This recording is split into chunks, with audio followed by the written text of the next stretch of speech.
do we think, guys? We're gonna miss this setup. I just kind of wanted to switch it up a little bit, especially with the stocks that I got. And I also feel like I keep messing up these wheels. The other side I curb rash one wheel. Another thing too is the other ones have 33s on them. That's like an inch taller. And this does have a leveling kit in the front. Not really level anyways. But really I'm just bored with this look because I've had it for almost a year now. Let's go ahead and head to the house so I can go get these swapped out real quickly. So we're back here at the house. I'm getting ready to swap over these wheels, but this is the wheels that I ended up getting for a pretty decent price. And I went ahead, I bought some used tires. So I bought 2 of them locally on Facebook Marketplace, and then the other 2 I actually bought on eBay used. And I do have sensors put in them and everything like that. I got chrome valve caps to kind of complement this going on here with the silver, not silver, but like aluminum finish going on.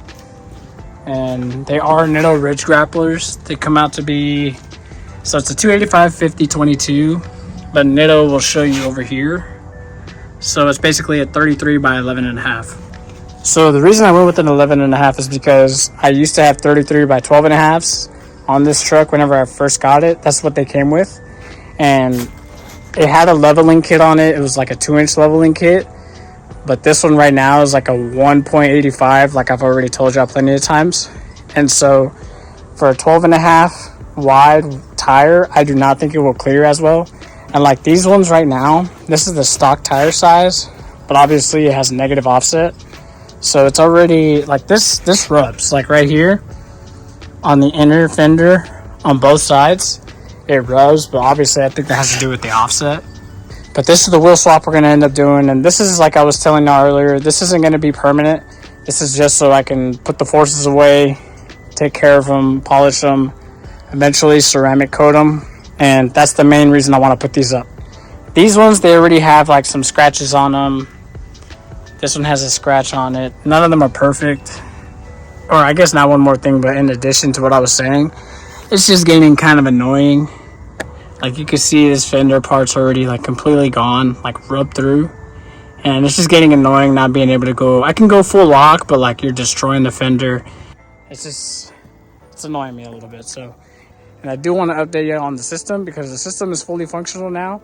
So stay tuned for that so I can show you how it turns out and a little bit of how to install it specifically on these Denali trucks.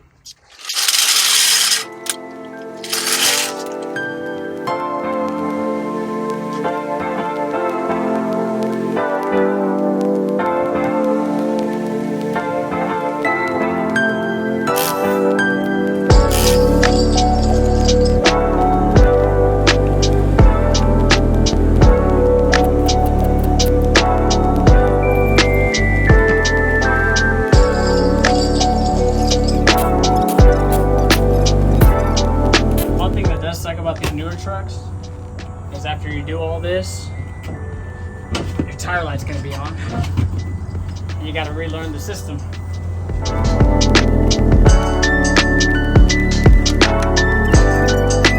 You better make sure that the sensors that are in these wheels that you're putting on work, and that they're for this truck, like this kind of era, like Silverado, GMCs, Yukons, Tahoe, stuff like that.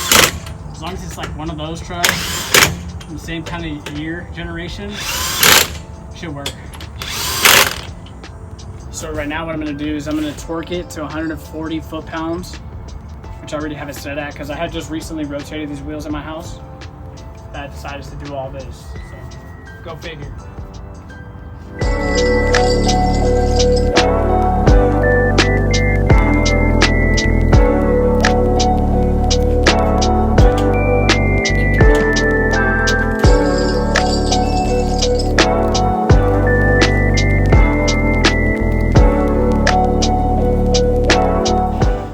Don't want to do, which is what I just did, is the jack was in the way on this one, so whenever I bolted up the wheel it was tight. Now once you take the jack out, it's literally none of the lug nuts seated fully, so now the lug nuts are like still need to turn to get them tight, so now I have to button them back up with the impact. So don't do that.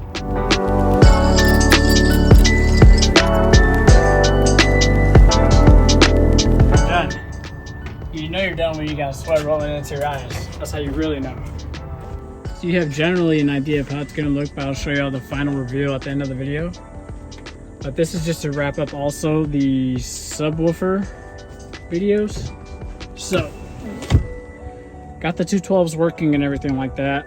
The main thing you're gonna have to worry about, and I'm gonna link his video in the description, specifically for Denali trucks. I'll also link this in the description, but you need a noise canceling adapter. So what that means is exactly how it sounds. So on these Denali trucks, you'll see up here, that speaker or so-called speaker is actually, well, it is a speaker, but it emits a low frequency signal that's supposed to noise cancel a bunch of road noise out on these trucks. So you actually need to buy an adapter for that plugs into your amplifier. So what that does is, so right now, if we were driving, which is what was happening to me, I thought it was like an error I did on my part. Like maybe I had ground issues or anything like that, but it did a humming noise, and it will play the humming noise through these subs. And so it would be like normal while you're sitting here, nothing would happen. Then as soon as you start driving, you would hear the subs humming as if they were playing a bass note. And so that's the active noise canceling signal going through the subs, because the subs thinks that's from the radio. And so it's playing it because it thinks it's a song, but it's obviously not. So that's one thing specific to the Denali trucks that I could not find anywhere else. For some reason, there's no info on it. What I decided to do was up here, I have a Audio Control LC2i Pro, I think it's called. So it's basically a line output inverter, something like that. I don't know how you pronounce it, but all you're gonna do is so I got my signal from this door speaker here, but actually from this side where this has a connector from the chassis to the door harness, which is the door harness for the Windows switch and the speaker. But what I did was I tapped into it over here, and I'll link that guy's video in the description. And that's fully how I had this system ran. So I have my speaker wires are going from here, tapped. They go into the line output converter or inverter, whatever. And so from there, then you have another set of speakers that come out the other end. Those go to your amplifier. And then the amplifier ones come out from here into the actual subs. I don't know if I explained that correctly, but if you know how to install an LC2i Pro, you know exactly what I'm talking about. There's plenty of videos that show how to do it. I probably explained it really badly, but they'll show you the perfect way. I think even Audio Control has a video on doing it. But this is just to wrap up the subs. Yes, they do work and everything. I'll show you all here in a bit, but it was kind of a pain in the ass trying to figure out the information on the noise canceling for the amplifier because no one really had info on it. And then I'll link the LC2i Pro that I have also in the description along with the box. I'll try and link it in the description also for y'all if y'all want to do the system in your trucks. Basically with the LC2i Pro, I have it hooked up to signals, so whenever it senses that the radio is on by playing music through the speaker wires, it'll go ahead and turn the LC2i Pro on and let the LC2i Pro know, hey, the radio's on, we need to turn the amp on. And so that's what turns my amplifier on. And then it turns on the whole system, the subs.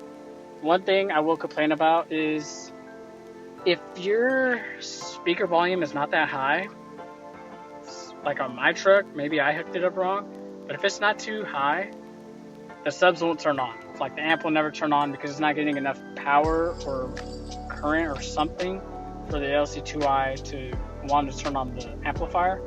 So I don't know if I need to rewire this to where it turns on immediately with the radio, like basically your traditional remote turn on, but it's not annoying enough for me to redo the wiring. But in the future, like if I do a different radio, I'm definitely gonna probably just do a remote turn on. It's one thing that is kind of annoying. I have to turn it up pretty loud for the subs to actually be working, but I guess it's like, well, if you want your subs to be working, then obviously you're gonna want it to be loud. So I just got done selling some parts off of the parts truck that y'all don't know about yet, but it's for the white truck. But that's gonna be a whole separate video. Right now I'm gonna head over to Discount Tire. That way I can get my TPMS sensors all scanned to this truck. So yeah, just to quickly show y'all what's going on. I mean, this is how it looks. And for some reason the TPMS light still hasn't came on, or it's still registering the old wheels and tires. So I'm not sure why that is, because I used to work at a tire shop and that never happened, so we'll see.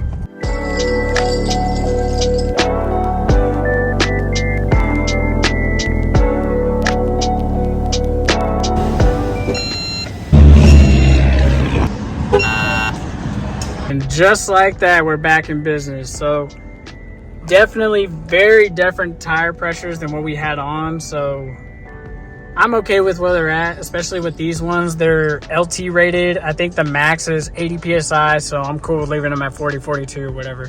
So I do know that one of the issues, so one of the rear tires has a plug almost on the edge of the shoulder.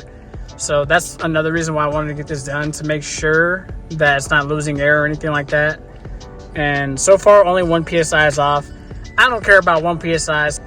Some people bring their car here and they think like, oh yeah, I'm down 1 PSI, I have a leak. No, bro.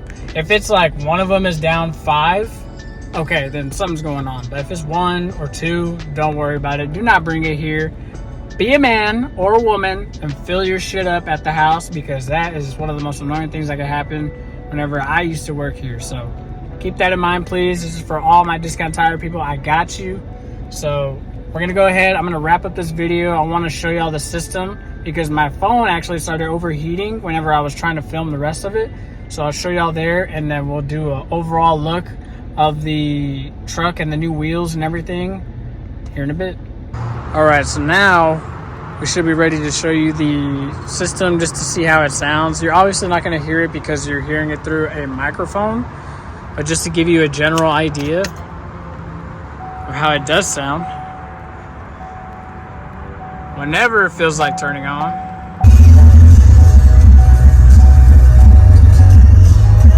That really was not a great representation of the system, but it is functional and everything, so you don't have to worry about taking it to a shop or something like that.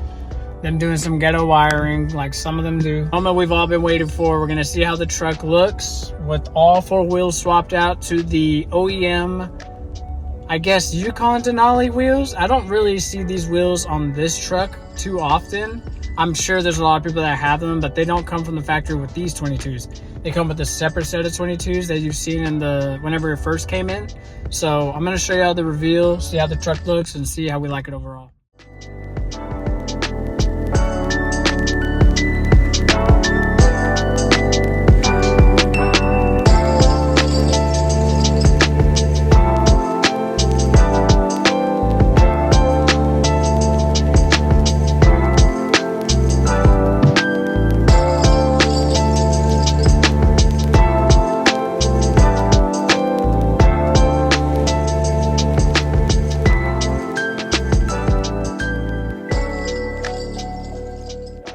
That's gonna do it for this video. I know I look beat up. It's just because I've been not only swapping the wheels and tires on this truck, but pulling parts off of that parts truck like I mentioned earlier. Let me know what y'all think about the wheels and tires. I personally, I feel like I'm biased just because I was kind of not over the forces, but I was kind of just wanting to change it up.